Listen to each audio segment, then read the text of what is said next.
आज जयपुर में गए राज शेखावत करणी सेना अध्यक्ष ने कहा है कि करणी सेना के राष्ट्रीय अध्यक्ष स्वर्गीय सुखदेव सिंह गोगामेडी जी की जिस प्रकार आज जयपुर के अंदर उनके ही घर में निर्मम हत्या की गई है, उससे क्षत्रिय समाज में भारी आक्रोश है। सुखदेव सिंह गोगामेडी जी के हत्यारे को जल्द से जल्द गिरफ्तार करें, अन्यथा जल्दी ही जयपुर की धरा पर एक बड़ा आंदोलन किया जाएगा और उसका परिणाम भुगतने के लिए सरकार तैयार रहे।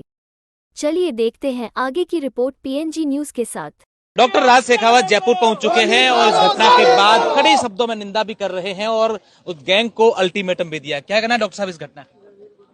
अरे वो गैंग थोड़ी, तो बढ़वे हैं, बाइले हैं, छक्के बोलते हैं हमारी भाषा में उन लोगों को, जो विदेशों में बैठ के, जेलों में बैठ के अपने क्या बोलते हैं, चमचे चपाड़ों को भेज के और हत्याएं करवाते हैं। वो तो चूड़ियां पहन के बैठे हैं। अरे तुम में ताकत तो जैसे हम क्षत्रियों ने इतिहास रचा वैसे रच के दिखाओ ना। तुम बढ़वो, तुम ऐसे लोगों को भेजते हो, विश्वासघात करते हो, गोलियां मारते हो। अरे मैं तो खुला चैलेंज करता हूँ इन लोगों को। अब करणी सेना गैंग बिल्कुल निकल पड़ी। मैं यहाँ समस्त जितने भी मेरे को सुन रहे हैं, जितने भी मुझे लाइव कर रहे हैं, इनको सबको मैं कहता हूँ, सब आज से आप भी करणी सेना गैंग के सदस्य हैं। इन भड़वों को ढूंढो और इनका इलाज ऐसा करो, बिल्कुल ऐसा इलाज करो, ये भड़वे गैंग के नाम से इनकी गांड फट जानी चाहिए साहब। ये करना पड़ेगा, क्योंकि आज तक इन्होंने हत्याएं की होगी भड़वों ने किसी की भी, लेकिन पहली बार शेर के मुंह में इन्होंने हाथ डाला है। इनको ऐसा सबक सिखाओ कि भविष्य में ये क्षत्रिय नहीं साहब, देश के किसी भी जनता की हत्या करने से पहले इनको हम भूत की तरह याद आए। तो सर हमने तो तैयारी कर ली है, करणी सेना गैंग इन्होंने बनवा दी है। अब ये गैंग साहब पूरे भारतवर्ष में नहीं, विश्व में काम करेगी। और जो विश्व में बैठे ना, जो भड़वे वहां से बैठ के पोस्टर मारते हैं कि हमने ये काम कर दिया, हमने वो काम कर दिया। अरे भड़वे, तेरे ऐसे 56 आए भड़वे और 56 चले गए। ये फौजी तेरे सामने खड़ा है और तेरे को जवाब ऐसा मिलेगा, तू जेल में भी तेरे जा, जेल में भी हमारे लोग जाएंगे साहब। हम सब करेंगे, हम सिर्फ इंतजार कर रहे हैं प्रशासन क्या कर रहा है, केंद्र सरकार क्या कर रही है। क्योंकि हमने सीधी बात कही है सब, इस बार लोकसभा से पहले दिन न्याय नहीं मिला तो लोकसभा में भाजपा को क्षत्रिय वोट नहीं करेगा। एक भी क्षत्रिय भारतवर्ष का भाजपा को वोट नहीं करेगा। फिर सत्ता में आके दिखा दे। मैं भी राज शेखावत बोल रहा है, सीधी सीधी बात है। हम किसी पॉलिटिक्स को नहीं मानते, हम सीधी बात करते हैं। हम फौजी आदमी क्या कहेंगे, हमें न्याय और अधिकार चाहिए। संविधान से देश चलता था, उससे चलाओ, नहीं चलता है तो हमें तो हम करते। इस घटना के बाद पूरे देश में आक्रोश, राजस्थान आज पूरा बंद है, कहीं ना कहीं लोगों में डर है, भय है। साहब राजस्थान बंद करने की आवश्यकता क्यों पड़ी?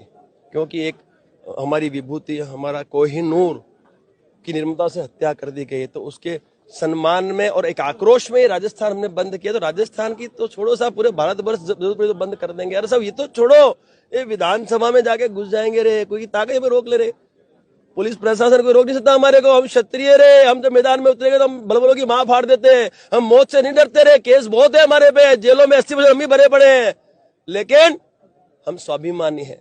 हम चाहते हैं ये अखंड भारत के लिए हमने पूरा का पूरा, हमने हमारे रजवाड़े दे दिए, हमने अखंड भारत बना दिया, हमने इतिहास रच दिए। तो अब हमें भरोसा है इस लोकतंत्र पे, लेकिन भरोसा कहीं कहीं टूटता जा रहा है। और आवश्यकता पड़ी तो मैं आपसे वादा करता हूं साहब, ये करणी सेना गैंग अपना काम अवश्य करेगी। परिवार के लोगों से बातचीत हुई है, क्या परिवार मांग रहे हैं?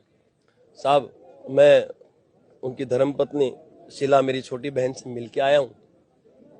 ऑब्वियसली परेशान है, दुखी है, बट मैंने उससे कहा है कि तेरा बड़ा भाई तेरे साथ है, तू चिंता मत कर। तेरे बच्चों की पढ़ाई से लेके, उनकी शादी से लेके, उनके घर परिवार, आपके घर परिवार के जितने भी व्यवस्थाएं, सब कुछ राज शेखावत 100% देखेगा। क्षत्रिय करणी सेना के जो पदाधिकारी हैं, हमारे भारत करणी सेना के जो अध्यक्ष हैं, वो हम सब मिलके हम सब देख लेंगे। जो चिंता मत कर, हमने उसको हिम्मत दी है। क्योंकि जो जाने वाला था वो चला गया, लेकिन जो है उनको तो संभालना होगा हमें। तो हमने वो बिल्कुल अच्छी तरह से मिलके आए हैं। शीला से हमने बताया है कि ये बलिदान जाया नहीं जाएगा और इसमें हम लोग इतिहास को रचेंगे और हम न्याय अधिकार दिलवाएंगे।